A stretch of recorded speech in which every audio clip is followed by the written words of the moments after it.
யாரா இந்த திறமசாலி எவனா? என்னடா மார்க் எடுத்த கடைசி பரீட்சையில? அதுக்கும் சொல்றான்.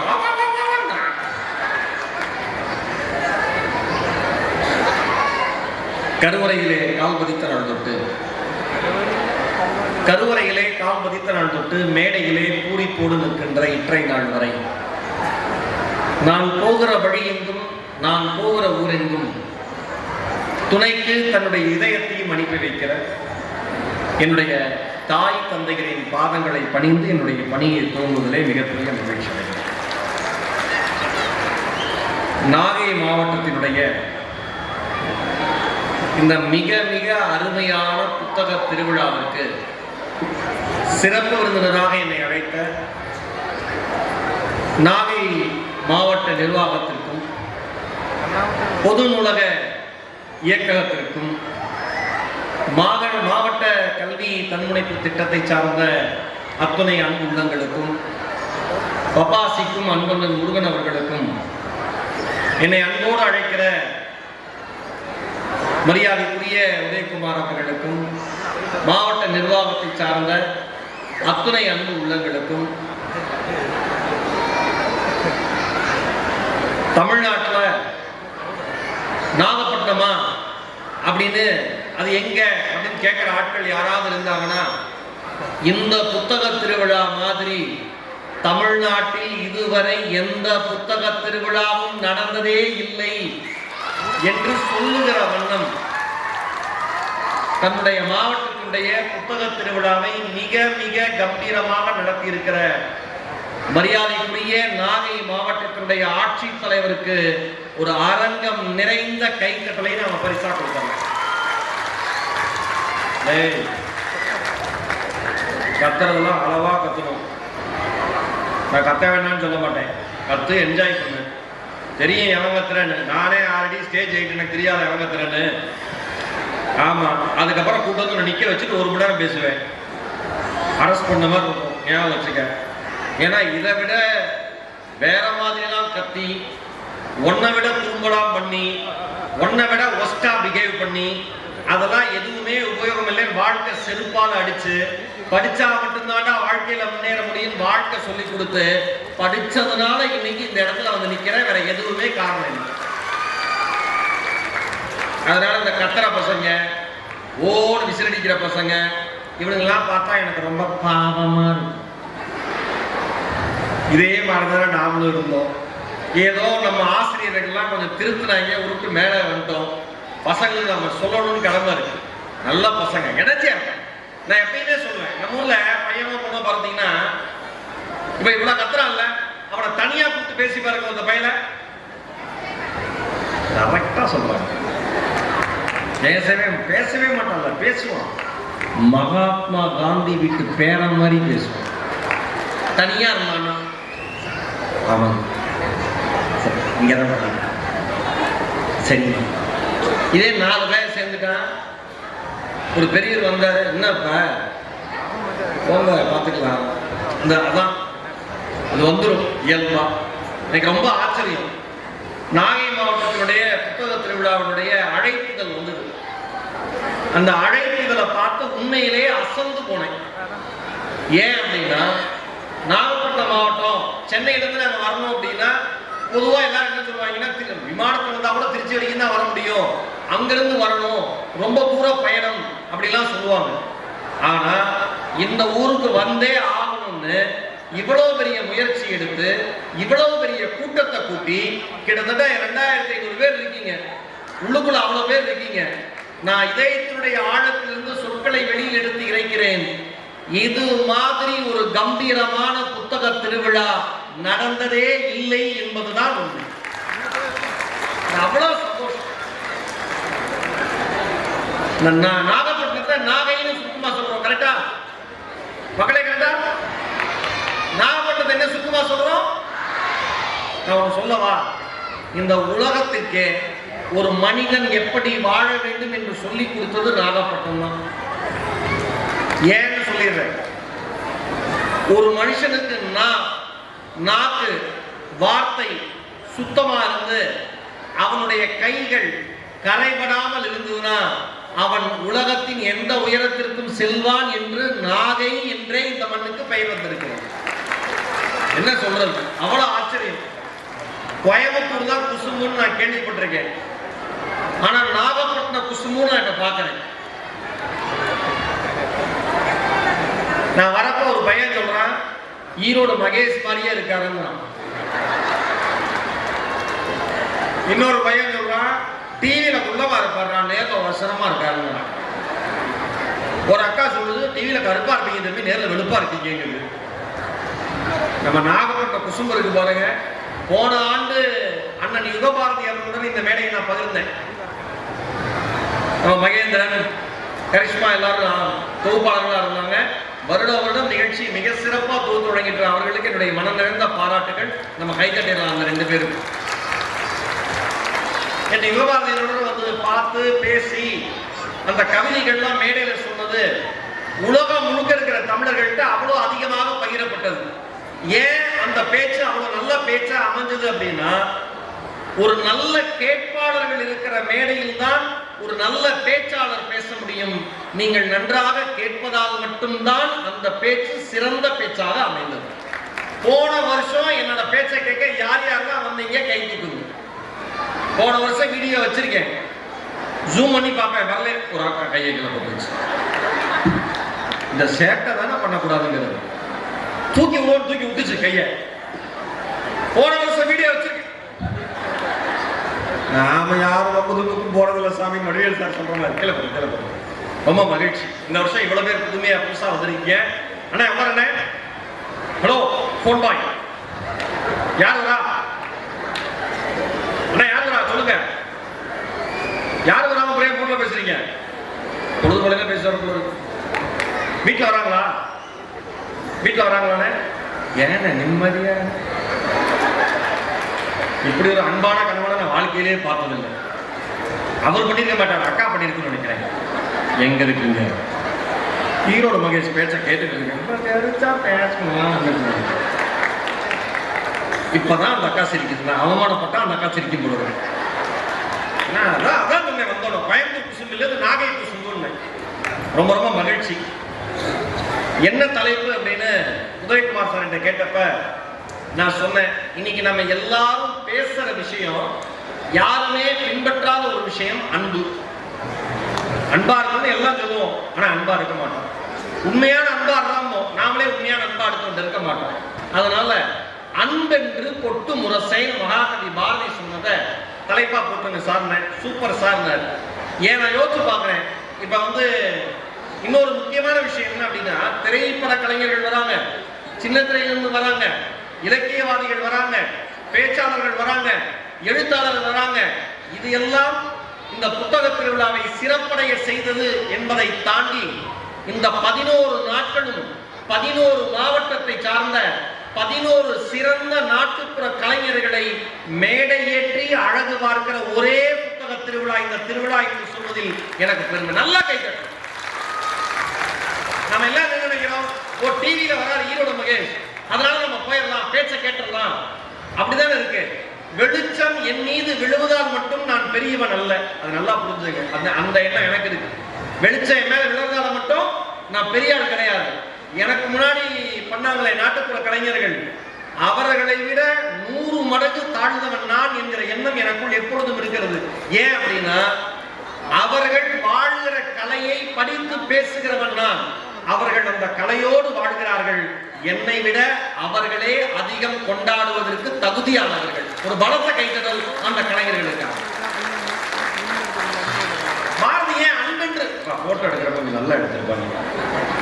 ரெக்வஸ்ட் போட்டோகிராஃபர் சொல்லிடுறேன். ஏன்னா எந்த புத்தக திருவிழாவிலையும் நான் பேசுறப்ப போட்டோ எடுக்கிறப்ப பெரும்பாலும் போட்டோ சரியா வரதில்லை. நான் ரொம்ப சில சமயம் நான் காமெடியா பேசுவேன், ரியாக்ஷனா பேசுவேன்னா, ஆனால் ஒரு மேடையில போய் சரிக்காது. ஆனா உண்மையிலே நானே குசும் அதிகம் தாயா எப்படின்ட்டு அந்த போட்டோவை என் மனைவி பார்த்துட்டு, அங்க போயும் கையேந்திர பழக்கம் போலையா என்ன, அதாவது அதனால கொஞ்சம் நல்லா கம்பீரமா இருக்கிற மாதிரி எடுத்து விட. தம்பி கல்யாணம் ஆயிடுச்சா? நீ சிரிக்கிறப்பே தெரியுது. நல்லா எடுத்துருப்பான், நல்லா நல்ல மனைவியை வரணும் என் குலதெய்வத்துக்கு வேண்டிக்கிறேன். சும்மா காமெடிக்கு சொன்னேன், நல்லா வராது. நல்லா அன்பென்று கொட்டு முரசு. ஏன் பாரதி முரசோடு அன்பை சொன்னார்? அன்பென்று கொட்டு முரசு. ஒரு முரசு அதிர்கிற பொழுது எப்படி அதனுடைய ஒளி சுற்றி இருக்கிற அனைவருக்கும் சென்று சேருமோ, நான் முரசறைய வந்திருக்கிறேன் என்கிற அந்த சப்தம் எப்படி சுற்றி இருக்கிற அனைவருக்கும் சென்று சேருமோ, நீங்கள் அன்போடு இருந்தால் இந்த உலகம் முழுக்க நீங்கள் சென்று சேர்வீர்கள் என்கிற காரணத்தினால் பாரதி அன்பென்று கொட்டு முரசே என்று எழுதியிருக்கிறான் நினைச்சேன். ஆஹா, கை தட்டி அந்த 4 அன்பு உள்ளவங்களுக்கும் நன்றி. எல்லாத்துக்கும் எல்லாரும் கை தட்டுற அவசியம் இல்லை. புரியுது கை தட்டுக்கு, புரியாத கை தட்டா கொடுத்துருங்க, பரவாயில்ல. இல்லைன்னா புரிஞ்ச மாதிரி கை தட்டுக்கு, பிரச்சனை கிடையாது. நிறைய இஸ்லாமிய சகோதரிகள் வந்திருக்கீங்க, சந்தோஷமா இருக்கு. அதுல ஒரு சகோதரி அவுகோயின் காலிலேயே இருக்கு, பாத்திமா பைதி கட்ட போகணும். ஆமா, எல்லாருக்கும் எனக்கு இந்த முதல்ல ஜென்ரலா சில விஷயம் பேசிடுறேன். நம்ம அன்பா இருக்கிறத தடை பண்றதுக்கான முதல் விஷயமே இதுதான். என்னைக்கு போன் வந்துச்சோ அன்னைக்கு மனுஷனும் முகம் பார்த்து பேசுற நேரம் கம்மியாயிடுச்சு. ஐயா தம்ஸ்அப் காமிக்கிறார். உண்மையா வீடியோ கால்ல ஆசையா பார்த்து பேசுற அதே 2 முகம் நேர்ல பாக்குறப்ப தனித்தனியா போன்ல இருக்கு. கரெக்டா? ஒரு வீட்டுல ஏதாவது பண்டிகை விசேஷம்னா 10 பேர், முன்னாடிலாம் ஒரு வீட்டுக்குள்ள ஒரு 15 பேர் 20 பேர் பண்டிகை, தீபாவளிக்கோ பொங்கலுக்கோ ரம்ஜானுக்கோ கிறிஸ்துமஸ்க்கோ வந்தா வீடே திருவிழா கோலமா இருக்கும். கலகலகலகலன்னு இருக்கும். பசங்க அப்படி சேட்டை பண்ணுவாங்க, வீடே சத்தமா இருக்கும். பக்கத்து வீட்டுல வந்து கேட்பாங்க, என்னங்க சொந்தக்காரங்களா வந்துட்டாங்களா, எப்படி கண்டுபிடிச்சிங்க, என்னங்க விடிய விடிய தூங்க முடியல, வயிற்றுச்சல், அப்படி அன்பா சொல்லுவான். விடிய விடிய தூங்க முடியல, குழந்தைங்க ஓடிக்கே இருந்தது, என்ன சத்தம், நல்லா என்ஜாய் பண்றாங்க போல இருக்கு அப்படின்ட்டு போவார். இன்னைக்கு 15 பேர் இல்ல 150 பேர் ஒரு வீட்டுக்கு வந்தாலும் அந்த வீட்டுல வைஃபை கனெக்ஷன் இருந்துச்சுன்னா, அந்த வீட்டுல செல்போன் கனெக்ஷன் நல்லா இருந்துச்சுன்னா, இறுதி ஊர்வலத்துக்கு வந்த மாதிரி அமைதியா இருக்கும்.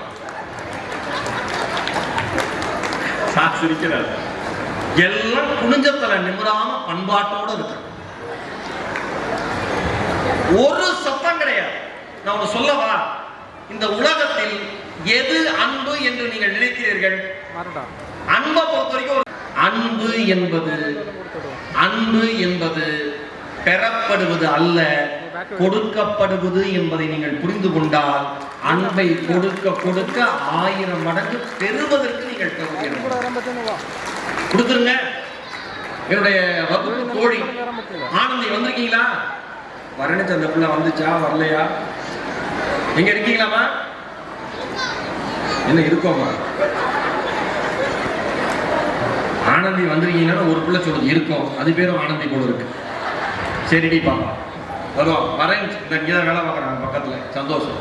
எதுக்காக கேட்டாங்கன்னா, நான் இங்க மயிலாடுதுறையில தான். எங்க போறீங்க 2 பேரும்? மாஸ்க போட்டு போனா தெரியாதா? உட்கார போறீங்களா, கிளம்புறீங்களாமா? உட்கா சொல்லிக்கலாம், பக்க பக்கத்து இருக்குல்ல மனசு. உட்கார போறது இருங்கன்னு சொல்லலாம்ல. நீ பரவாயில்லமா, அந்த முன்னால போற பொம்பளைக்கு ரொம்ப இதுமா, அது ஒரு வார்த்தை சொல்லாம அந்த பிள்ளை போய்கிட்டு ஏன் அப்படி பயமுறுத்தாம போலாமா? இங்கதான் மயிலாடுதுறையில தருமபுரம் மாதிரி கலைக்கல்லூரியில படிச்சேன். அப்ப நான் படிக்கிற காலத்துல உணவுக்கு சிரமப்படுறப்ப என் வகுப்பு தோழிகள், அந்த சகோதரிகள், அவங்க வீட்டுல இருந்து சமைச்சு கொண்டு வந்து கொடுப்பாங்க. அந்த சாப்பாட்டை சாப்பிட்டு வளர்ந்தவன் நான்கிற எண்ணத்துலதான் ஆனந்தி வந்திருக்கீங்களா அப்படின்னு கேட்டேன். அதான் அன்பு. நான் சொல்லவா, உண்மையான அன்பு எது தெரியுமா?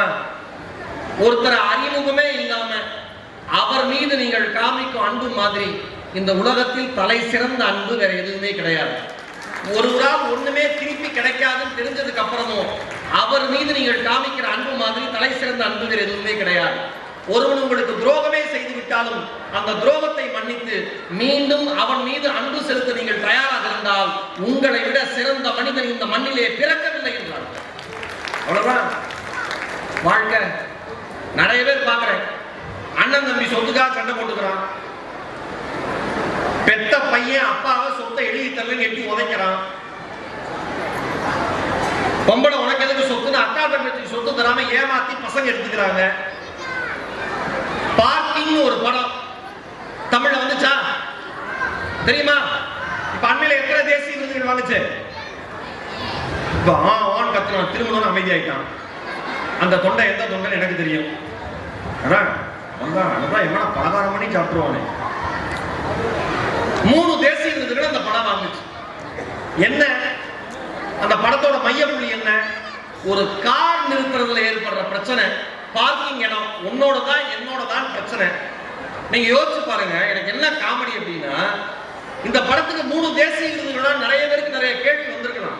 அதுல MS பாஸ்கர்னு நம்ம மண்ணில் பிறந்த தலை சிறந்த நடிகருக்கு சிறந்த துணை நடிகருக்கான தேசிய விருது கிடைத்தது. பிரமாணமா நடிச்சிருப்பார் சார். அவரோட பெரிய ஃபேன். இப்ப வரைக்குமே தினமும் பேப்பரை திறந்தீங்கன்னா பார்க்கிங் பிரச்சனையில வெட்ட போனவன் அருவா எடுத்து ஒரு வெட்ட போயிருக்கான். இப்ப ரீசெண்டா எனக்கு என்ன ஒரு காமெடின்னா, என்னைக்கு உள்ள இருக்கிற மூச்சு வெளியில போகும்னு தெரியாது.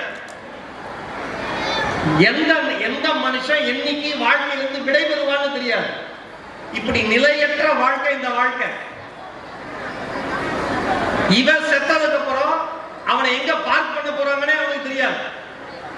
புரிஞ்சுதா?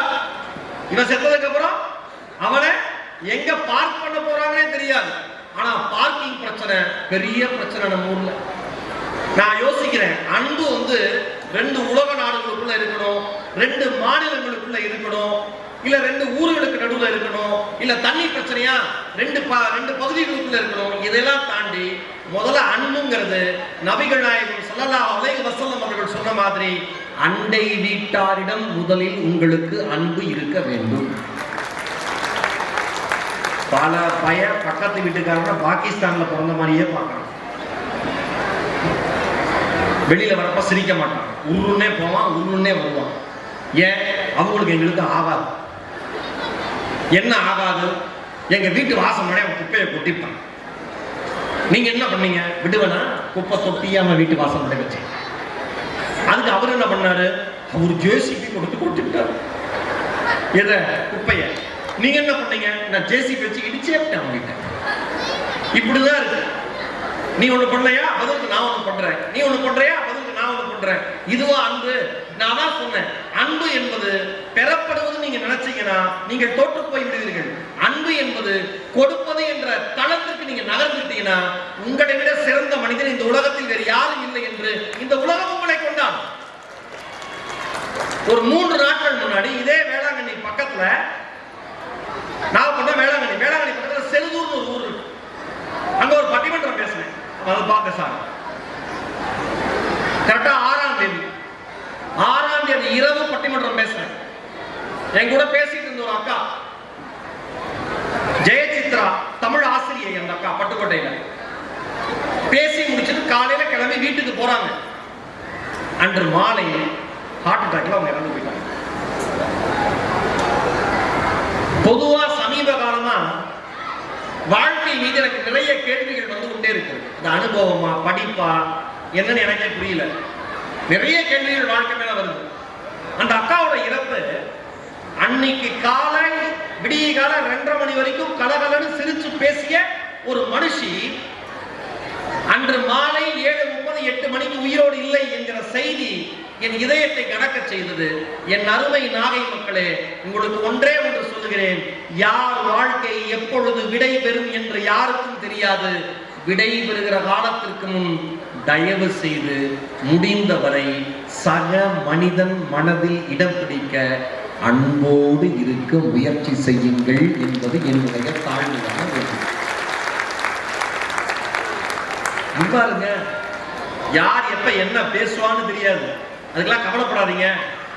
ஒரு கேஸ் நடக்குது கோர்ட்ல, ஒரு கோர்ட்ல கேஸ் நடக்குது, சாட்சி விசாரிச்சுட்டு இருக்காங்க. அந்த ஊர்லயே ஒரு பெரிய மனுஷி, பாட்டி, கிழவி, அதை விசாரிக்கணும். வக்கீல் வந்து சொல்றாரு, ஆயா பாட்டி உன்னை பத்தி சொல்லு அப்படிங்கிறாரு. அதுக்கு அந்த பாட்டி சொல்லுது, என்னை பத்தி சொல்றதெல்லாம் இருக்கட்டும், நான் உன்னை பத்தி சொல்லவா? வக்கீல் பார்த்திருக்காரு, நீ எப்பேற்பட்ட களவாணி பையன் எனக்கு தெரியும். சின்ன வயசுல அவ்வளவு திருடிட்டு ஓடி போயிருவேன். என் வீட்டிலே ஒரு சொம்ப திருடி இருக்க. கடைசியில கோயில் உண்டியில உடைச்சு பணத்தை எடுத்த ஊர்க்காரன் அடிச்சு விடுவான உங்க அப்பா வெளியில கொண்டு போய் படிக்க வச்சான். இன்னைக்கு நீ வக்கீலா வந்திருக்க அப்படின்னு பக்குன்றுச்சு அவருக்கு. நம்மால் இப்படி நல்லா இல்ல. அவர் சொல்லியிருக்காரு, அந்த அந்த வக்கீல் எதிர்கட்சி வக்கீல தெரியுமான்னு இருக்காரு. அவனை தெரியாதா? 1 நம்பர் ஃப்ராடு பையன். ஊர்ல ஒரு பொம்பளை விட்டு வைக்க மாட்டான். இப்ப கோட்டு போட்டு ஜம்முன்னு நிக்கிறான். ஜட்ஜு டப்பு டப்பு டேபிளை தட்டி கோர்ட் 1/2 மணி நேரம் கழித்து கூடுகிறது அப்படின்ட்டு 2 வக்கீலையும் அவர் ரூம் போட சொல்லியிருக்காங்க. 2 வக்கீலும் போயிருக்காங்க. நீ கேஸ்ல என்ன பாயிண்ட் வேணா வை, 1/2 மணி நேரம் கழிச்சு மறுபடியும் கோர்ட் ஆரம்பிக்கிறப்ப இந்த வக்கீல தெரியுமான்னு கிளவி கிட்ட கேட்ட உங்க 2 பேரையும் தொலைச்சு விடுவேன் இருக்க. நம்ம வாழ்க்கையில அடுத்தவங்க பேச்சுக்கு செவி சாய்த்து கொண்டே இருந்தால் நம்மால் ஒருபோதும் வாழ முடியாது என்பதை முதலில் நினைச்சீங்க. அன்பா இருக்கிறதுக்கு எது தெரியுமா தடை பண்ணும்? அவன் நம்மளை இப்படி சொல்லிட்டானே, அவங்க நம்மளை இப்படி நினைச்சிட்டாங்களே, இவங்க இப்படி பண்ணிட்டாங்களே, இதெல்லாம் யோசிச்சுட்டே இருந்தீங்கன்னா வாழ்க்கைய வாழவே முடியாது. அண்மையில ஒரு வீடியோ பயங்கரமா வைரல் ஆச்சு. மகாராஷ்டிரா மாநிலத்துல அம்போரா ஜஹாகிங்கிற ஒரு கிராமத்துல சாதாரண விவசாய குடும்பத்துல பிறந்த ஒரு முதியவர் நிவృத்தி ஷிண்டேன். அவருக்கு 93 வயசு. அவங்களுடைய மனைவியோட அவர் நடைபயணம் மேற்கொண்டு வந்திருக்காரு.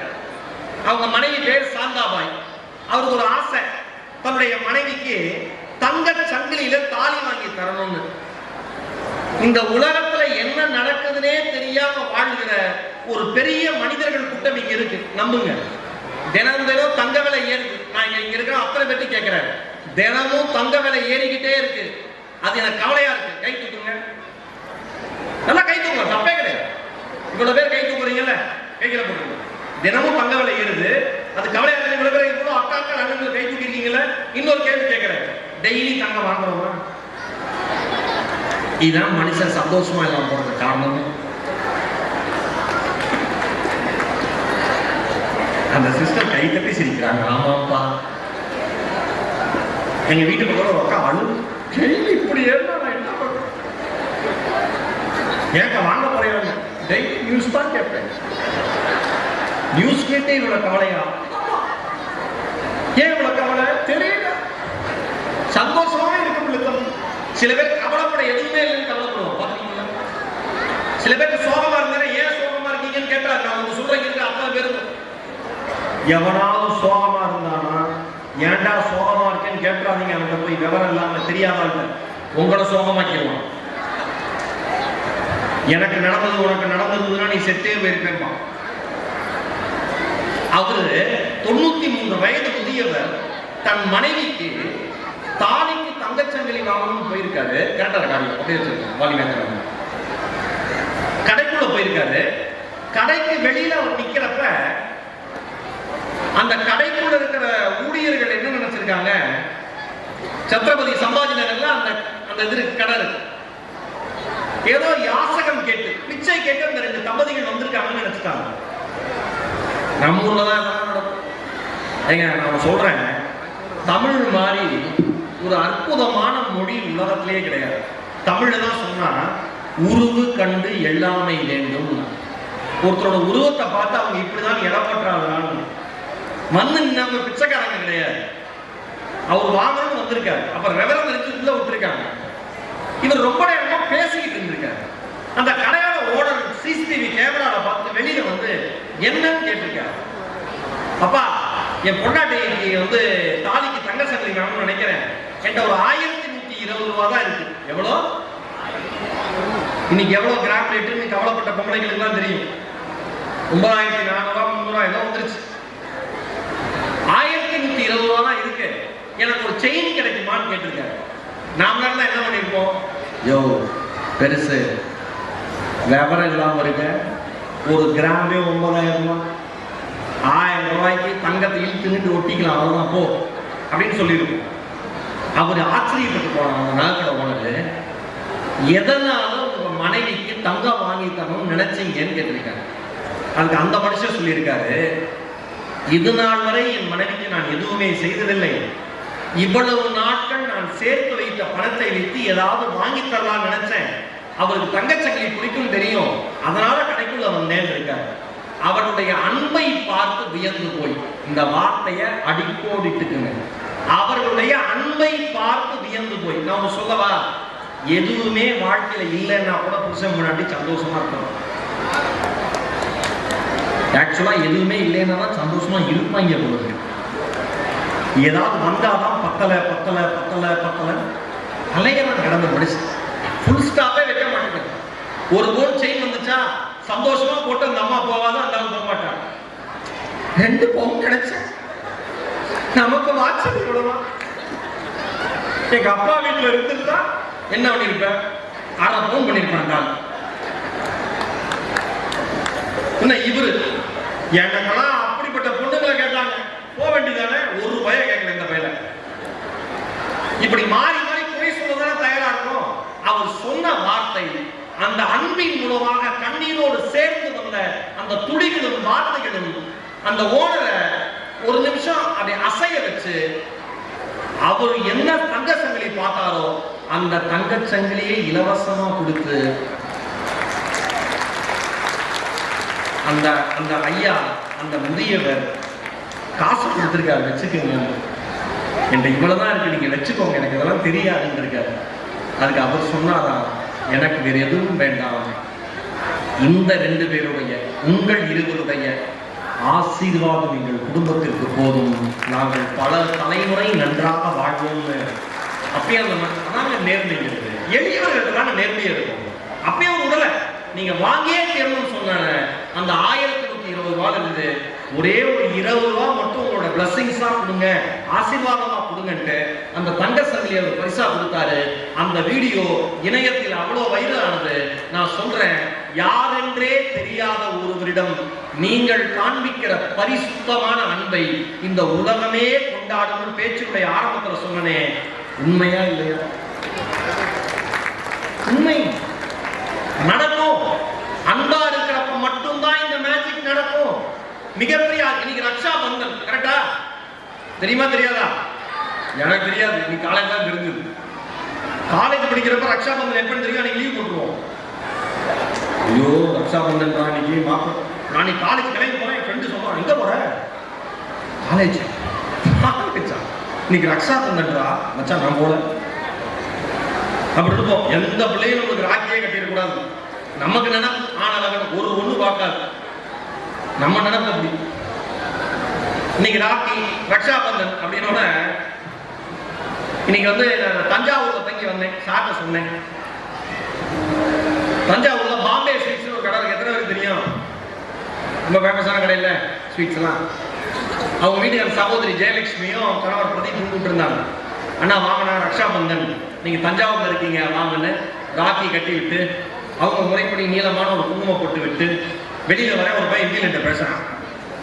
நான் சொன்னேன், டேய் கெட்டப் தான் இப்படி, பையா பையா, உங்களுக்கு ஹிந்தியில பையாவை தவிர ஒன்னும் பையா.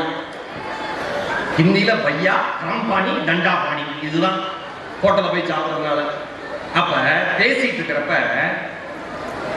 பிஜி சுப்பிரமணிய சர்மா அண்ணன், சுப்பிரமணிய அண்ணன் சொல்றாப்புல, மணி அண்ணன் சொல்றாப்புல, அவங்க அப்பாவை பத்தி வியந்து சொல்றாப்புல, ஒரு அற்புதமான அனுபவம் இன்னைக்கு சந்திச்சதுல எனக்கு கிடைச்சது. அவங்க அப்பா தஞ்சாவூர் ரயில்வே கிட்ட கடையை போட்டு சக்சஸ்ஃபுல்லா நடத்திக்கிட்டு இருக்காரு. இவர் தொழிலுக்கு வர ஆரம்பிச்சோன்னு தஞ்சாவூர் பழைய பஸ் ஸ்டாண்ட் பிறகு வர ஒரு கடை, அந்த கடையை சின்னதா ஆரம்பிக்கிறார். தீபாவளி அப்ப திருவிழா மாதிரி கூட்டம் இருக்குமா ஸ்வீட்ஸ் வாங்குறதுக்கு. அவ்வளவு கூட்டத்துக்கு நடுவுல இவங்க வியாபாரம் பண்ணிட்டு இருப்பாங்க. அவர் கடை ஆரம்பிச்ச அந்த தீபாவளி அப்ப கூட்டம் அதிகமாகி நைட்டு 8 மணிக்கெல்லாம் ஸ்வீட்ஸ் தீர்ந்து போச்சான். அடுத்த வர அத்தனை பேரும் இல்ல ஸ்வீட்ஸ் இல்லைன்னு சொல்லி அமைச்சு கடையை கொடுத்தாங்க. அதனால அடுத்த வருஷம் தீபாவளிக்கு என்ன பண்ணாம ஒரு யோசிச்சு ஸ்வீட்ஸை வாங்கி ஏற்றிட்டு நிறைய ஸ்வீட் போட்டு ஃபுல் ஸ்டாக் ரெடி பண்ணிட்டாங்க. வியாபாரம் சும்மா பிச்சுக்கிட்டு போதும். அப்பா வந்து டேய் வியாபாரம் எப்படி போகுது அப்படின்னு பாக்குறதுக்காக வந்திருக்காரு. வழி நெடுக கூட்டம் எல்லாம் வாங்கிட்டு இருக்காங்க. அப்படியே ஒரு முறை சுத்தி பார்த்தாரா அவங்க அப்பா. பார்த்துட்டு அவர்கிட்ட சொன்னாரா, நீ என்ன பண்ண, கடையை மூடிட்டு வீட்டுக்கு வந்துரு 8 மணிக்கு. இவர் ரொம்ப அதிர்ச்சி ஆயிட்டாங்க. அப்பா என்னப்பா அப்படின்னா, பழைய காலத்துல அப்பாட்ட அதிகமா பேச முடியாது. 40 வயசை கடந்தவங்களுக்கு 30 வயசை கடந்தவங்களுக்கு தான் தெரியும். அப்பாட்ட அவர் சொன்னா நம்ம கேட்கணும், ரிசீவ் தான் பண்ணணும். இன்னைக்கு இருக்கிற பசங்க எல்லாருக்கும் சொல்றேன், நீங்க பேசுற மாதிரி பேசுற மாதிரிலாம் அப்பாட்ட என்னப்பா அப்படிலாம் பேசுனா காது கிழிஞ்சு 5 நிமிஷம் ஆயிருக்கும், வாய் உடைஞ்சு 5 நிமிஷம் ஆயிருக்கும், இல்லைன்னா அம்மா சூடு போட்டு 10 நிமிஷம் ஆயிருக்கும். என்ன வேணா சொல்லு, அந்த ஆளை ஏதாவது சொன்னா தொலைச்சு விடுவாங்க அம்மா. அப்படி இருந்துச்சு ஒரு காலத்துல. மனைவி எல்லாம் இருந்தாங்க, புருஷனுக்கு சப்போர்ட் பண்ணி. நம்ம புருஷனும் இருந்தார். வேற விஷயம், கடையை மூட்டு வான்னு சொன்னேன்னா இவருக்கு மனசு பாரமா, இவ்வளவு ஸ்வீட்ஸ் இருக்கு, கடையை மூடிட்டு வான்னு சொல்றாருன்னு அப்பா சொல்ல தட்டக்கூடாது அப்படின்னு கடையை மூடிட்டு இவர் போயிட்டாரு. அவங்க பாட்டு வீட்டுல அவங்க பாட்டு வழக்கம் போல திருவிழா கோலமா தீபாவளி எல்லாம் கொண்டாடுறாங்க. அடுத்த நாள் காலையில் போய் கடையை தர அப்படின்ட்டு இவரு கூட வந்தார். இவர் வரப்ப மார்க்கெட்ல இருக்கிற மற்ற இனிப்பு விற்கிற வியாபாரிகள் அத்தனை பேரும் வந்து, அண்ணே ரொம்ப நன்றினே, அண்ணே ரொம்ப நன்றினே, நீங்க கடையை கூட்டீங்க, எங்க கடையெல்லாம் சேல்ஸ் நல்லா போச்சு, சூப்பர்ண்ணே, நன்றினேன்னு சொன்னாரா. அண்ணே அப்பா சொன்னாரா, நேற்று கடையை மூட சொன்னதற்கான காரணம் இதுதான். நீ மட்டும் வாழ வேண்டும் என்று நினைத்தால் கடை வீதியில் நம் கடை ஒருபோதும் இருக்காது. எல்லோரும் வாழ வேண்டும் என்று நினைத்தால் நீயும் நன்றாக இருப்பாய், அவர்களும் நன்றாக இருப்பார்கள். அவர் சொல்றப்பயே கண்கள் அப்படியே தண்ணீர் தேங்கி நிக்கிற அப்பாவை பத்தி. அவர் சொல்றாரு, சார் நான் அப்பாவை பத்தி பேசினா பிரேக் போடாத பைக் மாதிரி சார் போயிட்டே இருக்க, நிறுத்த முடியாது சார். எப்படி ஒரு அன்பு பாருங்களேன். நாம மட்டும் நல்லா இருந்தா போதும், இன்னைக்கு எல்லாம் அப்படிதான் இருக்கோம். நாம மட்டும் நல்லா இருந்தா போதும், நாம மட்டும் நல்லா, கூட பிறந்த அண்ணன் தம்பி, கூட பிறந்த அக்கா தங்கச்சி, நகை வாங்கினா வீடு வாங்கினா சொல்ல மாட்டாங்க. ஒரு அக்கா சொல்லுது, சொல்லி பாரு, ஏன் சொல்லணும், வீடு வாங்கிட்டேன் கேள்விப்பட்டேன். அண்ணன் கேட்கிறாரு, தம்பி சொல்றான், கேள்விப்பட்டியா? கேள்விப்பட்டேன், பார்த்தேன், அதை அப்படியே முடிச்சிட்டேன். ஓ, சொத்தின் மீது, பணத்தின் மீது, நகையின் மீது, அதிகாரத்தின் மீது, புகழின் மீது உங்களுக்கு ஆசை வருகிற பொழுதெல்லாம் உங்கள் அன்பு தோற்றுக்கொண்டே இருக்கிறது என்பதை உறுதியாக நம்புங்கள்.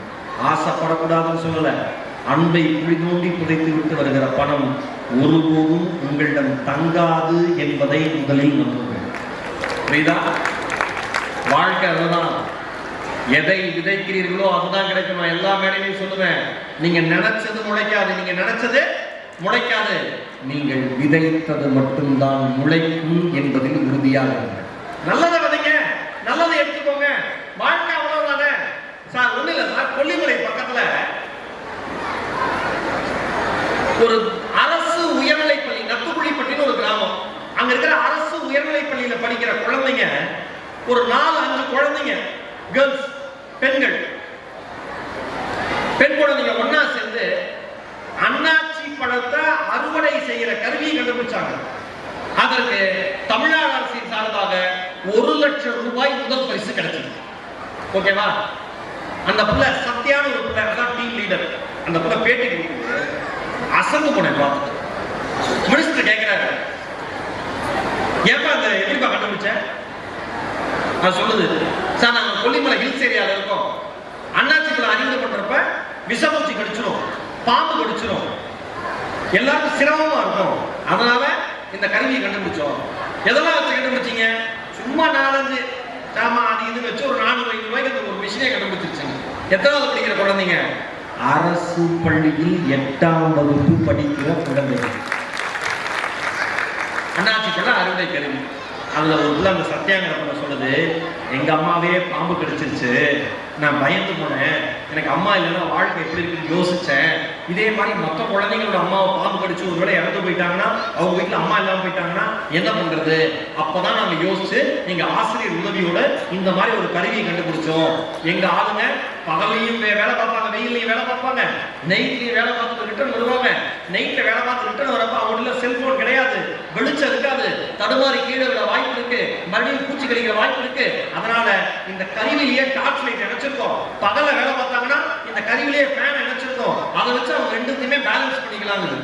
ஆச்சரியப்பட்டு போனேன். நான் சொன்னேன், யோ தமிழ்நாட்டில் இருக்கிற மூளை மாதிரி உலகத்தில் அறிவு வேறு யாருக்கும் கிடையாது, நம்பி சொல்லலாம். அந்த குழந்தை யோசிச்சு பாருங்க, அன்பென்று கொட்டும் ஒரு எங்க அம்மா நல்லா இருக்கும், அம்மா நான் இனிமேல் அந்த வேலைக்கு போகாம வேற ஏதாவது வேலைக்கு போமான்னு சொன்னா அந்த சகோதரி வேறு, அந்த சூழல் வேறு. எங்க அம்மாவுக்கு நடந்த மாதிரி இந்த உலகத்துல எந்த அம்மாவுக்கும் நடக்கக்கூடாதுன்னு ஒரு பெண் குழந்தை யோசிச்சுல. இதுதான் அன்பென்று குத்தும் முரசை, இதுதான் வாழ்க்கை. அதுல இன்னொரு டீம்ல இருக்கிற பிள்ளை சொல்லுது, ஃபியூச்சர்ல சோலார் சிஸ்டத்தை பயன்படுத்தி சார்ஜுக்கு ஏற்றிக்கும், அதை ப்ராசஸ் பண்ணிக்கிட்டு போகும். என்னங்க வாழ்க்கை? இவ்வளவுதான் வாழ்க்கை, இவ்வளவு மட்டும்தான் வாழ்க்கை. என்ன வேணா உங்களால சாதிக்க முடியும், அன்பு உங்க கையில இருந்துச்சுன்னா. அன்புங்கிற ஆயுதம் மாதிரி ஒரு மிகச்சிறந்த ஆயுதம் உலகத்துல எதுவுமே கிடையாது. இங்க வந்து குழந்தைகளோடு வந்த பெற்றோர்கள் இருக்கீங்களா? கை தூக்குங்க. குழந்தைகளோடு வந்த பெற்றோர்கள் நல்லா கை தூக்கணும். ஒரு பையன் தூக்குறான், நீ தானே பெத்த தூக்கு. அந்த அம்மா உட்காந்துருக்கான் அப்படியே. இன்னொருத்தர் கையை தூக்குறாரு, அவன் கீழே போவாங்க. தூக்காத, நீ பெற்றோர் இல்லை. நிறைய பேர் பெற்றோர்னா அம்மா நினைச்சுக்கிறாங்க. அப்பா தானே பெற்றோர், ஆதார் கார்டுல. ஆமா, இந்த அம்மா மாதிரி அன்பை பகிர்வதற்கு உலகத்தில் வேற யாருமே கிடையாது. இந்த அம்மாக்கள் என்ன பண்ணுவாங்கன்னா, தன் சாயல்ல, அதாவது தன்னுடைய குழந்தையுடைய சாயல் இருக்கிற பெண்ணோ ஆணோ, இப்ப பொம்பளை பிள்ளை அவங்களுக்கு இருந்ததுன்னா அது மாதிரி பொண்ணு மாதிரியே பார்க்குற பொம்பளை பிள்ளைங்களை, பையன் இருந்தானா பையன் மாதிரியே பார்க்குற ஆம்பளை பசங்களை கூப்பிட்டு வச்சு வீட்டுக்கு சாப்பாடு கொடுக்கணும். வா, பார்க்க என் பொண்ணு மாதிரியே இருக்கு, பார்க்க என் பையன் மாதிரியே இருக்கு, சாப்பாடு கொடுக்குறாங்க. எனக்கு ரொம்ப பிடிச்ச கவிதை சோ விஜயகுமார் ஒருத்தர் எழுதுனது. இந்த கவிதையை சொல்லிட்டு இதை ஏன் சொன்னீங்கிறதுக்கான காரணத்தையும் நான் பகிர்றேன். பித்த வெடிப்பு இல்லாமல் இருக்கிற ஸ்டூடெண்ட்ஸ், இளைஞர்கள் இந்த கவிதையை நல்லா காதுல உள்வாங்கிக்கோங்க. பித்த வெடிப்பு இல்லாமல் அம்மாவின் கால்களை காண முடியாது. அம்மா காலை பாருங்க, பாதத்துல பித்த வெடிப்பு இருக்கும், கூடு கூடா கிடக்கும். அவளால் மருதாணி வைத்துக் கொள்ள முடியாது. மாதம் ஒரு முறைதான் தலைக்கு குளிப்பாங்க. மாதம் ஒரு முறைதான் தலைக்கு குளிப்பாங்க. மாதம் ஒரு முறைதான் தலைக்கு குளிப்பாள் என்பதால் எண்ணெய் சிக்கான கூந்தலை அவளால் சிலுப்பி விட முடியாது. வசீகரத்திற்கான, நல்ல வார்த்தை உருவாக்கிட்டீங்க, வசீகரத்திற்கான எந்த அழகுகளுக்குள்ளும் அடங்காதவள் அம்மா. வசீகரத்திற்கான எந்த அழகுகளுக்குள்ளும் அடங்காதவள் அம்மா. அந்த கடைசி வரிதான் அழகு. அம்மா என்பதாலேயே அவள் வசீகரமாக இருந்தாள். எல்லா குழந்தைக்கும் அவங்க அம்மா தான் பேரழகி உலகத்துல. இப்ப நான் எதனால சொல்றேன் இந்த கவிதைங்கிற இன்சிடென்ட்டுக்கு வரேன். அகமதாபாத்ல விமான விபத்து நடந்தது. பயணம் செஞ்ச ஒரே ஒருவரை தவிர மீதி அத்தனை பேரும் இறந்து போனார்கள். அந்த விமானம் அருகில் இருக்கிற ஒரு மருத்துவ கல்லூரியுடைய மருத்துவ விடுதியில போய் குத்தி நின்றுச்சு. கரெக்டா? அதுல இருந்தவங்க இறந்து போனாங்க. நிறைய பேர் தீக்காயப்பட்டாங்க. அதுல மனிஷாங்கிற ஒரு பெண்மணி தன்னுடைய 8 மாத குழந்தை வியான்ஸோட இருந்தான். தீ பரவி சுற்றிலும் தீ காடா மாறிடுச்சு.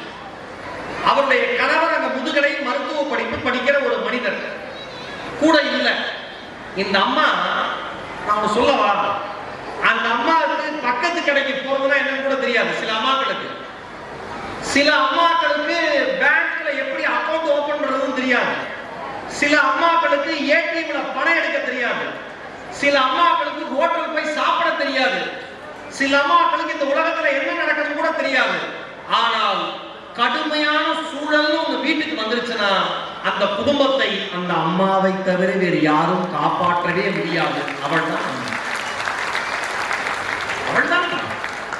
அந்த மனிஷாங்கிற தாய், தியான்ங்கிற பையன் 8 மாச குழந்தை.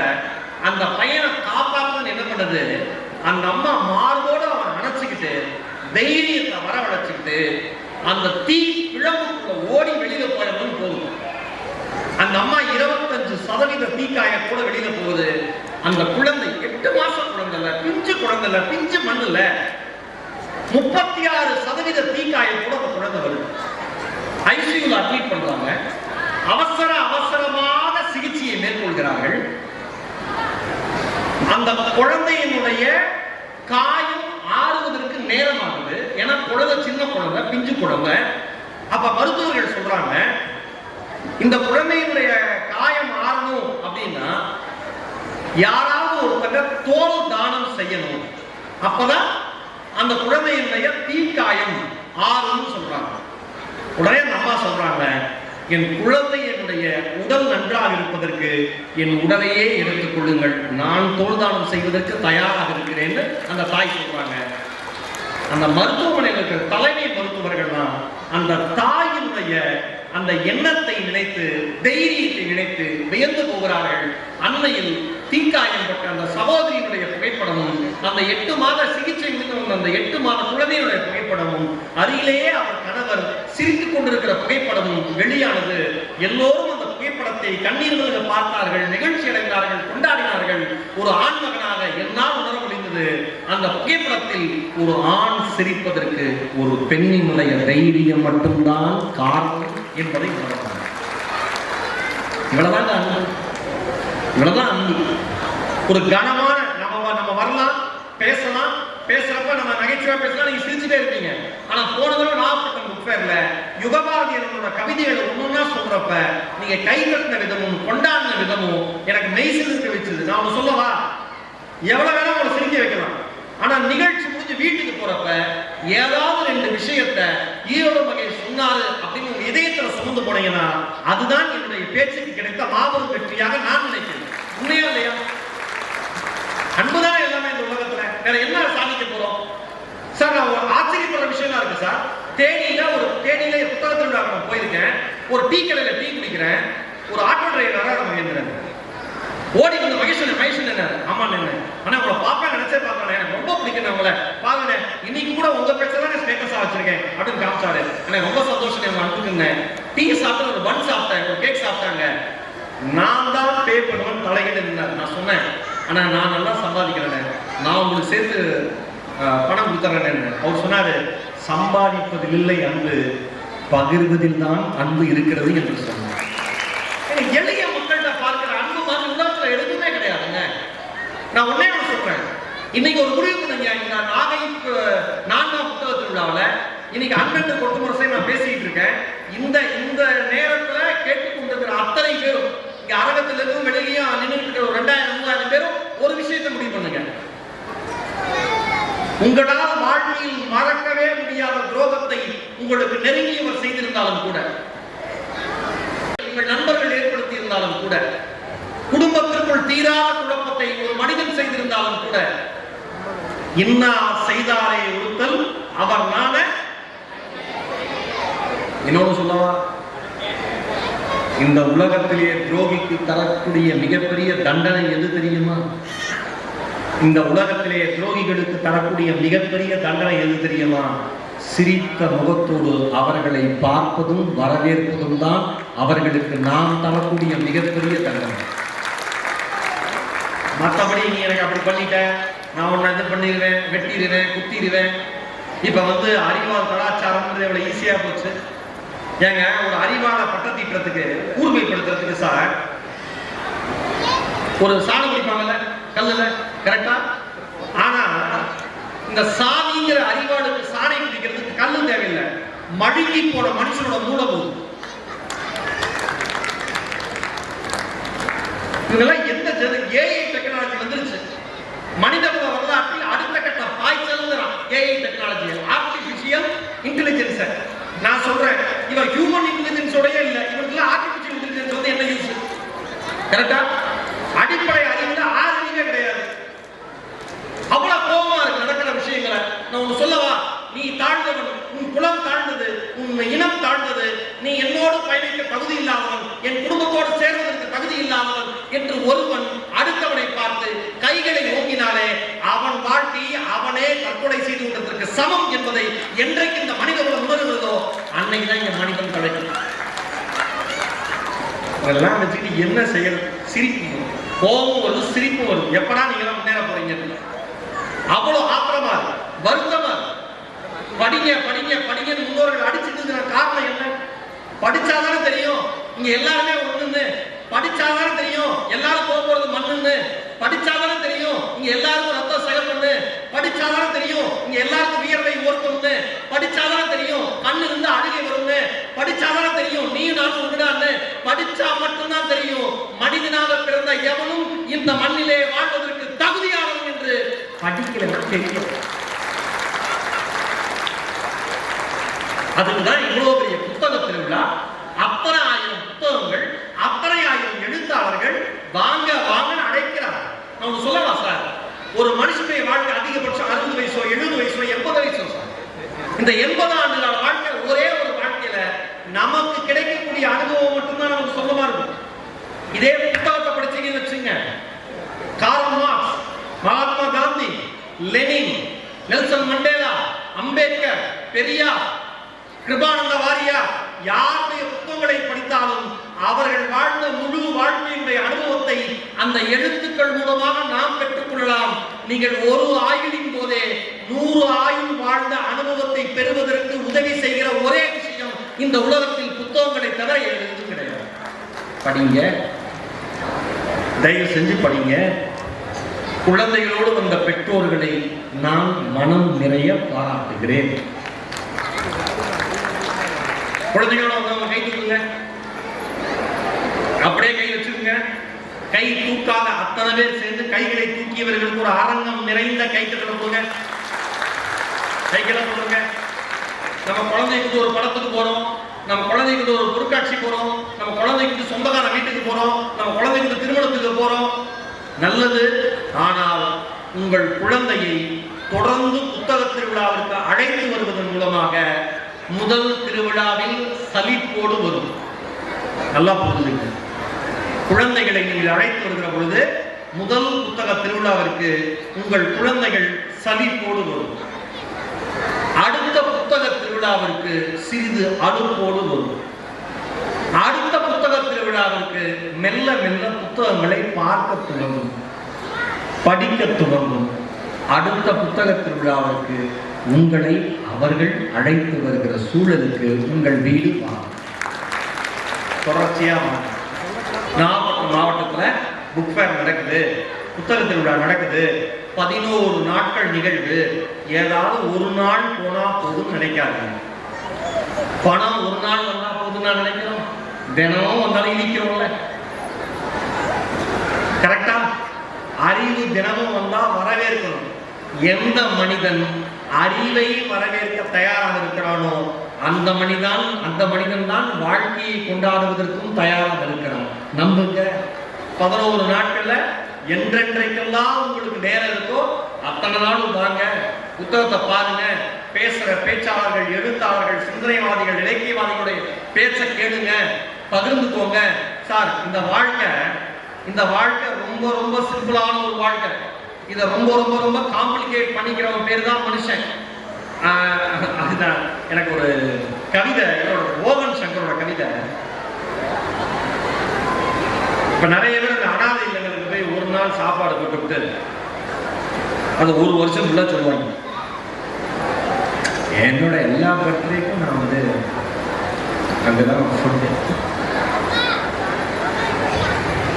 நீ போடு, பிரச்சனை இல்லை, டெய்லி போட்டுனே இருக்காத.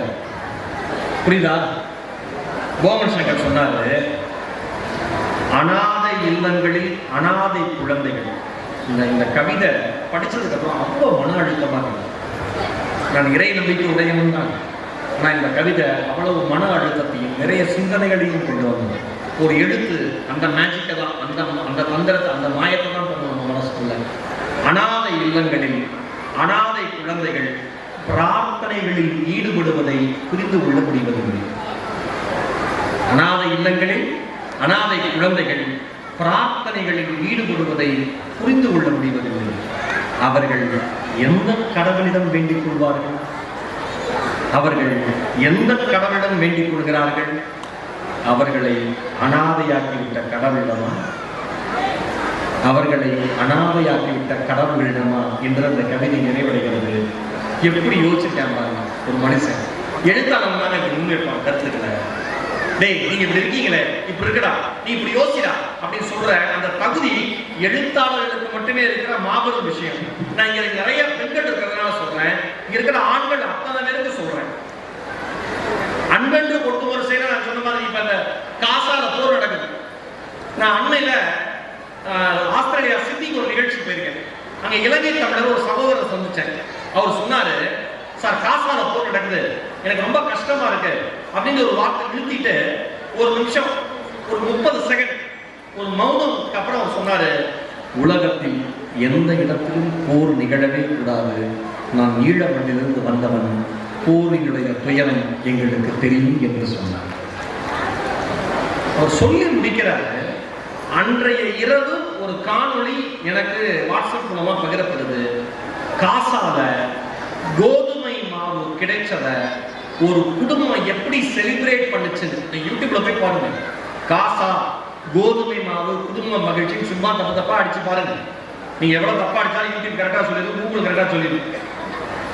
ஒரே ஒரு மூட்டை கோதுமை மாவு மூட்டை கிடைச்சதுக்கு அந்த குடும்பம் வாழ்க்கையில இதை விட கிடைக்கிறதுக்கு ஒண்ணுமே இல்லைங்கிற மாதிரி அந்த சின்ன குழந்தைங்க சந்தோஷப்பட்டது. நான் சொல்லவா, நீங்க அந்த மாதிரி வீடியோ பார்த்தீங்கன்னு வச்சுங்களேன், நீங்க அந்த மாதிரி காணொலி பார்த்தீங்கன்னு வச்சுங்களேன், இல்ல நீங்க அந்த மாதிரி துயரம் உங்களை சார்ந்தவர்களுக்கு வந்ததுன்னு வச்சுங்களேன், ஒரு பருக்கை உணவை கூட வீணாக்குவதற்கு நீங்கள் தயாராக இருக்க மாட்டீர்கள். எது அன்பு? அடுத்தவன் உழைப்பை மதிப்பது அன்பு. எது அன்பு? அடுத்தவன் பணத்தை மதிப்பது அன்பு. எது அன்பு? கூட இருப்பவர்களை, நமக்காக வாழ்பவர்களை கொண்டாடுவது அன்பு. இங்க இருக்கிற ஆண்களுக்கு சொல்றேன், தயவு செய்து வீட்டில் இருக்கிற பெண்களை மதிக்க கற்றுக்கொள்ளுங்கள். உங்கள் அன்பு அங்கிருந்து போகட்டும். வெளியில் போய் தெருநாய்க்கு பிஸ்கெட்டை போடுறது, பசுவுக்கு தடை கொடுத்து புல்ல கொடுக்கறது, இல்லைன்னா திங்கவே திங்காது. எங்கேயாவது சாக்கடை நாய்க்கு கொடுத்துச்சுன்னா உடனே தூக்கி விட்டுட்டு வந்தா ஸ்டேட்டஸ் போட்டு வீட்டுக்கு வந்து பண்ற வேலை அப்படின்னு சொல்றது. அந்த அம்மா என்ன நினைக்கும், சாக்கடை விழுந்த அந்த நாய் பரவாயில்ல, புரிஞ்சிருச்சு. அதனால சொன்னேன், நாகப்பட்ட அளவுக்கு புத்திசாலிங்க. இந்த நாய்க்கு நினைக்கமா நினைக்காதா? நாம உலகத்தினுடைய ஆண்களுக்கு சொல்ற ஒரு கேள்வியை முன்வைக்கிறேன். அண்ணன் வரல அன்னைக்கு பேசுறோம், புரிஞ்சுக்கிட்டு ஆண்களுக்கு ஒரு கேள்வி முன்வைக்கிறேன். நீங்கள் வாழ்க்கையில் மிக மோசமான கோபத்தை யார்கிட்ட காமிப்பீங்க தெரியுமா? முதல்ல உங்க அம்மாட்ட, அடுத்தது உங்க மனைவி. இதே ஒரு கோபத்தை நீங்க வேற யார்ட்டையாவது காமிச்சா, நீங்க வீடியோ எடுக்கிறீங்க, நான் மறுபடியும் சொல்றேன், நீங்க எடுங்க. இந்த பாயிண்ட் பிடிச்சிருக்கோம், வீடியோ எடுக்கிறாங்க, எடுத்து புதுசருக்கு வாட்ஸ்அப் பண்ணுவீங்கன்னு நினைக்கிறேன். எடுங்க சொல்றேன், பரவாயில்ல. நீங்க வாழ்க்கையில ஒரு ஆளுக்கு சொல்றேன், நீங்க வாழ்க்கையில காமிக்கிற மோசமான கோபம் எல்லாம் முதல்ல காமிக்கிறதா உங்க அம்மா, அடுத்து காமிக்கிறது உங்க மனைவி. இதே அளவு கோபத்தை நீங்க வேற யார்ட்டையாவது முன் வச்சிருந்தீங்கன்னா உங்களுக்கு அநேகமா இது 5வது 10வது திவசமா இருக்கும். கொன்று பையன் கொண்டாட்டிட்டு தான் நீங்க கேட்க முடியும், நான் யார் தெரியுமா, யார் தெரியுமா? அந்த அம்மா கல்யாணம் ஆகி ஒரு வாரத்தில் தெரியும் நாம யாரு, நம்ம யோகிதை என்ன, இவன் சம்பாதிப்பானா சம்பாதிக்க மாட்டானா, இல்ல பேசியே சாவடிப்பானா, எல்லாம் நல்லா தெரியும். அமைதியா இருக்கு. ஏன்? குடும்பம் அமைப்பு சிதையக்கூடாது அப்படின்னு அந்த பொண்ணு, அந்த அம்மா அவ்வளோ. யார் தெரியுமா? எங்க வீட்டு பக்கத்துல ஒரு அக்கா, சூப்பர் கேரக்டர் அந்த அக்கா. அவருக்கு அவங்க 2 பேரும் அடிக்கடி சண்டை வந்துடும். அந்த அக்கா சொல்லு சொல்லு கேட்கிறேன்.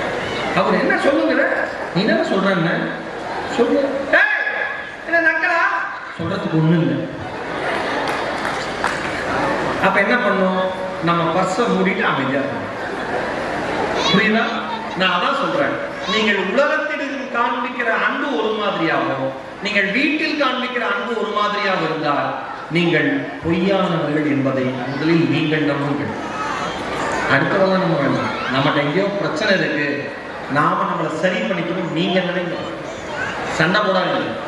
எல்லா சண்டையிலையும் நான் உட்பட சொல்றேன், வெட்டி தலைமுன்னு சொல்றேன், எல்லா சண்டையப்பையும் ஆம்பளை வீட்டுல சாப்பிடாம இருக்கும். ஒத்துக்கிற ஆண்கள் கை தூக்குங்க. அதுல கூட ஈகோ கை தூக்க மாட்டாங்க. ஏன்னா சண்டை போட்டு உடனே சாப்பிட உட்கார்ற மாதிரி எல்லாரும் ஒருத்தரும் கை தூக்க மாட்டாங்க, எனக்கு தெரியும். ஏன்னா ஆன் சூர்யா சொல்லுவார்ல, எஸ் ஜே சூர்யா நெட்டில் ஆன் அப்படின்னு சண்டை போட்டு சாப்பிடாம இருப்பார். அவர் நினைப்பு நாம தான் கலெக்டர், ஒரிஜினல் கலெக்டரே அவர் பேர் அமைதியா இருக்காரு. அவர் நினைச்சுப்பார் நான் தான் கலெக்டர், பேசாம இருப்பேன், அப்படியே உட்காந்துருப்பார் சாப்பிடாம பசியோட. அந்த அம்மா ஒரு மணி நேரம் பார்க்கும், 1.5 மணி நேரம் பார்க்கும், மெதுவா கிட்ட வரும், அப்படிங்க ஒரு கண்டுக்க மாட்டாரு. அப்ப பசி இல்லைன்னு அர்த்தம். பசிச்சுதுன்னா இந்த சீக்கிரம் கொடுப்பான். அந்த அம்மா நக்கல் பண்ணிருந்தாங்க. அப்பா இரும்புற தண்ணி கொடுறான். அவன் போய் அப்பா என்னப்பா தண்ணி கொண்டு அவன் அம்மாட்ட போய் சொல்லுவான். அவன் அம்மாட்ட போய் சொல்லுவான், அம்மா அப்பா என்னை கொண்டுருவேன்னு சொல்றாருமா. அம்மா சொல்லுவோம் பொண்ணையுமா ஏமா அப்படி இருக்காரு போனா, இதெல்லாம் என்டர்டெயின்மெண்ட் நம்ம வீட்டில். நிறைய ஆண்கள் என்ன நினைச்சுக்கிறீங்க, கொண்டாட்டில சண்டை போடுறது ஆண்களோட வீரம் நினைக்கிறீங்கல்ல. நிறைய பெண்கள் என்ன நினைச்சுக்கிறாங்க, அவங்களுக்கு சீரியலே நீங்க தான். எவ்வாறு நீங்க வந்து உங்க அப்பா என்ன சொல்லுவாங்க பாரு, சண்டை ஆரம்பிச்சோட கிச்சன்ல எங்க அம்மா சிரிக்கும், கத்து கத்து. அங்க அவன் கிளறி இருப்பான், எங்க அம்மா இங்க கிளறி இருக்கு. கடைசியில நம்ம இவர் சாப்பாடு கேட்க மாட்டார். ஏன்னா இவர் தான் வந்து இப்ப வந்து அமெரிக்காட்ட பேசி 50% வரியை குறைக்க போறார். யாரு தலைவர்?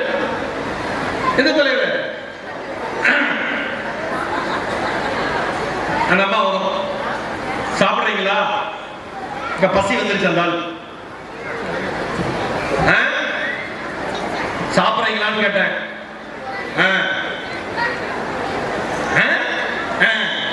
ரெண்டு இழுப்பு வந்து இவன் உட்காந்துருவான். அந்த அம்மா 1 மணி நேரம் சமைக்கணும், 2 இழுப்புக்கு அங்க இருந்து வரும். சரி சாப்பிடுது. கொஞ்சம் கூட வெக்கம், மானம், சூடு, சொரணை எதுவுமே இல்லாம தட்டை வச்சோட நம்மால் கேட்பான், என்ன பண்ண? இந்த அம்மாக்கு இது புது கதையா? கல்யாணம் ஆனது வந்து இதே கதை தான். நல்லதான் பண்ணிருக்கேன், சாப்பிடுங்க. நான் அதான் ஒரு கவிதை ஒன்று படிச்சேன், யார் என்னன்னு தெரியல. பிடித்து வைத்திருக்கும் மண் மீது இல்லை மரத்தின் காலம். நல்லா புரிஞ்சுக்கோங்க, நல்லா கேளுங்க. இது வந்து எல்லா ஆண்களும் பெண்களுக்கு டெடிகேட் பண்ணணும். இந்த கவிஞர் பேருக்கு மன்னிக்கணும். பிடித்து வைத்திருக்கும் மண் மீது இல்லை மரத்தின் காலம், அதனை அசைந்தாட வைக்கும் காற்றின் மீதுதான் காவல். உறவுகளை பிடித்து வைக்க முயற்சி செய்கிற பொழுது காதல் அங்கே குறையும், அன்பு அங்கே குறையும். உறவுகளை நீங்கள் கொண்டாட வைக்கிற பொழுது, மரம் காற்றை அசைந்தாட வைக்கிற பொழுது மாதிரி நீங்கள் அவர்களை கொண்டாட வைக்கிற பொழுது உங்கள் மீதான காதலும் அன்பும் அதிகரிக்கும். இதை தயவு செஞ்சு நாகை புத்தக திருவிழாவில் எல்லா ஆண்களுக்கும் நான் ஒரு வேண்டுகோளா வைக்கிறதுக்கு கடமைப்பட்டிருக்கேன். வந்துட்டாரப்பா? இல்ல என்ன இவர் இருந்துச்சு வந்து அதுக்காக கேட்டேன். ஏன்னா நம்ம எப்ப முடிக்கணும்னு சில பேர் தெரியாது.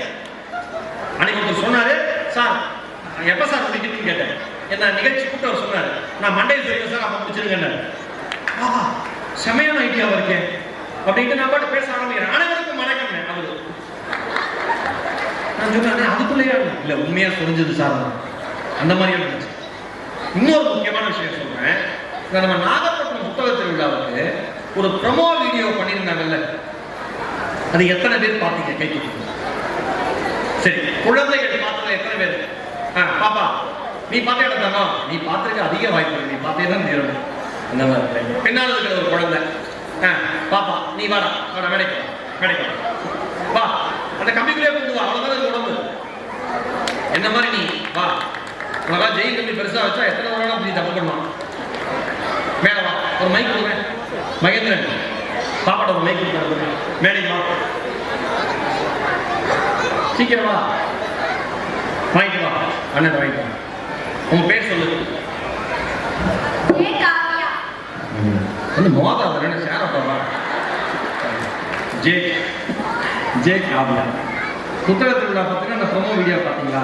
என்ன படிக்கிறீங்க, எந்த ஸ்கூல் படிக்கிறீங்க?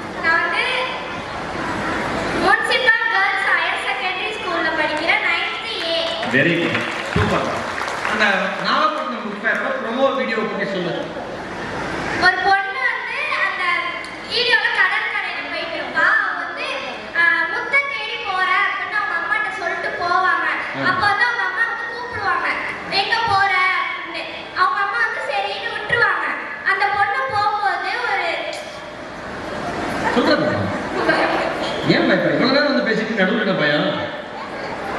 பயப்படுறது சிரிக்கிறது இப்பதான் நான் பார்க்குறேன். பயமா இருக்கு ஒரு புள்ள சிரிக்கிறது புதுசா இருக்க. அழகி அழகி பரவாயில்ல, அம்மா கேட்பாங்க. அந்த புள்ள போகும். கடற்கரையில் போனா என்ன நடக்கும்? அந்த ஒரு மிஷின் மாதிரி இருக்கும். ஒரு கேமரா சுத்துவாங்க. அதுல வந்து பாதி எல்லாரும் வெளிய வருவாங்க. வருவாங்க. வந்ததுக்கு அப்புறம் என்ன சொல்லுவாங்க? நீ வந்து கேட்பா முடிஞ்சிருச்சா அப்படின்னு. அப்ப வந்து அவன் சொல்லுவான், நீ முடிக்கணும் அப்படின்னு நீ கேட்டதே அது வந்து நல்லது. ஏன்னா அது வந்து புத்தகத்தில் நீ வந்து போய் வாங்க அந்த புத்தகத்தை. இன்னும் நிறைய தெரிஞ்சுக்கலாம். இவனும் நல்லா தெரிஞ்சுக்கலாம் அப்படின்னு சொல்லுவான். உங்க பேர் என்ன சொன்னீங்க? காவியா. காவியாவுக்கு ஒரு ஆரம்பம் நிறைந்த கைத்தட்டல் கொடுங்க. நல்லா சத்தமா கொடுங்க. Very good. உங்களுக்கு சிறப்பு பரிசு இருக்கு. கீழே இருந்து நான் வந்து தரேன். Thank you. சரியா? என் பர்ஸ் எங்க வச்சிருந்தேன் இல்லையே, அங்க வச்சுனா பாருங்க. மேடம் நீங்க உட்காந்து இடத்துல என் பர்ஸ் இருக்கா பாருங்க மேடம். இப்போ கார்ல வச்சிருக்கேன். ஓகே, நான் தரேன், உங்களுக்கு பரிசு தரேன். வாழ்க்கை சார். நான் சொல்றேன், அந்த ப்ரோமோ வீடியோ ஐடியா பண்ண, அந்த யோசனையை முன்னெடுக்க, அதற்கு படப்பிடிப்புக்கு நீங்க பண்ணுங்கன்னு அனுமதி கொடுத்த மாவட்ட நிர்வாகத்திற்கு, நம்ம கலெக்டர் சாருக்கு, ஆகாஷ் சாருக்கு ஒரு பலத்த கைத்தட்டல் எல்லாரும். மிக பிரமாதமான ஒரு ப்ரோமோ வீடியோ. அன்பென்று கொட்டும் முரசை இதை சொல்லி நான் நிறைவு செய்யறேன் பேச்ச. ஒரு குழந்தை வீட்டுல ஒரு மீன் தொட்டில ஒரு தண்ணி தொட்டில ஒரு சிப்பி போடுவான். அடுத்த சிப்பி எடுக்கணும்னு அந்த குழந்தை முத்தில் இடப்பணும் சிப்பி. அந்த சிப்பி எடுக்கணும் அந்த குழந்தை போவான் கடற்கரைக்கு. சிப்பி எடுத்துக்கிட்டே இருப்பான். திடீர்னு ஒரு கேமரா இருக்கும். அது என்ன கலடாஸ்கோப் மரியாதை என்ன, அது பேர் என்ன சார்?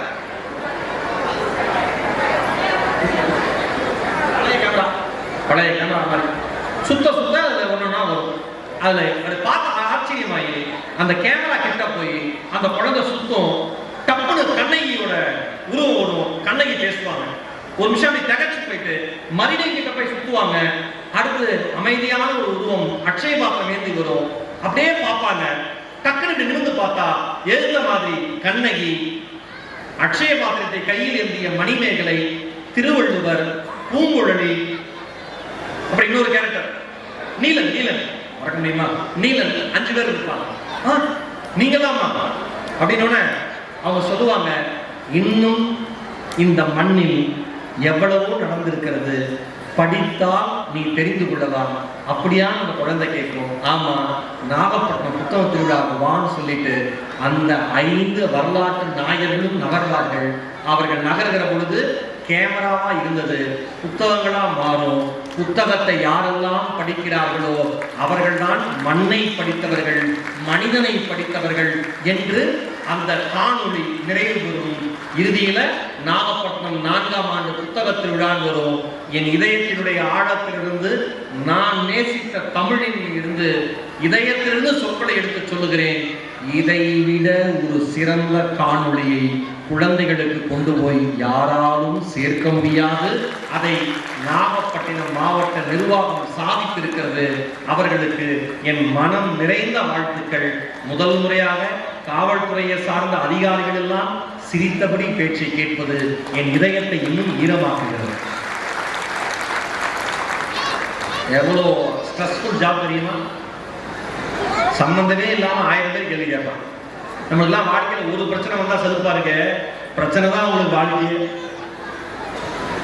இந்த மாதிரி சூழல்ல என்னுடைய பேச்சு ஒரு 2 நிமிடம் உங்களை புன்னகைக்க வைத்திருந்தால் அது என் பேச்சுக்கு கிடைத்த மரியாதையாக நான் நினைக்கிறேன். நன்றி. என் அருமை நாகை மக்களே, கலெக்டர் சாரும், உதயகுமார் சாரும், இங்க இருக்கிற அத்தனை அன்பு உள்ளங்களும் புத்தக திருவிழா முழுக்க உதயகுமார் சார் சொன்னா பாப்பாக்கு சந்தோஷமா? பொண்ணு உங்கள்கிட்ட அப்பா பேர் சொன்னா அதுக்கு அவ்வளோ குஷி பொண்ணுக்கு. இதே பயலா இருந்தானே உங்க எல்லாம் சொல்றாரு. ஆமாடா என் ஃப்ரெண்டுடா, உன்னை பத்தி தெரியுமா தெரியாது இருந்தாலும் இதான் ஆம்பளை பிள்ளை, இதான் ஆம்பளை பிள்ளைக்கும் பொம்பளை பிள்ளைக்கு வித்தியாசம். அது கையை பிடிச்சிக்குது அப்பா சூப்பராக இருக்கும். ஏன்னா நானும் ஒரு மகளை பெற்றவன் என்பதால் எனக்கு தெரியும். இன்னைக்கு நான் ஸ்டேஜ் ஏறதுக்கு என் பொண்ணு கால் பண்ணுறேன், என் பொண்ணு சொல்றா நான் சொல்லி கொடுத்த மாதிரி பேசியிருக்கேன். சரிடா அமிழ்தா அவங்க பேசியிருக்காங்க. ரொம்ப ரொம்ப மகிழ்ச்சி.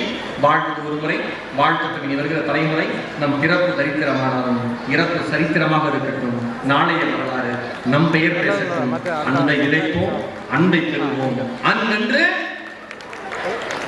சத்தமா சொல்லாம அன்பென்று போட்டு ஒரு சேவை, அன்பென்று வாய்ப்பு இருக்கு. நன்றி, வணக்கம்.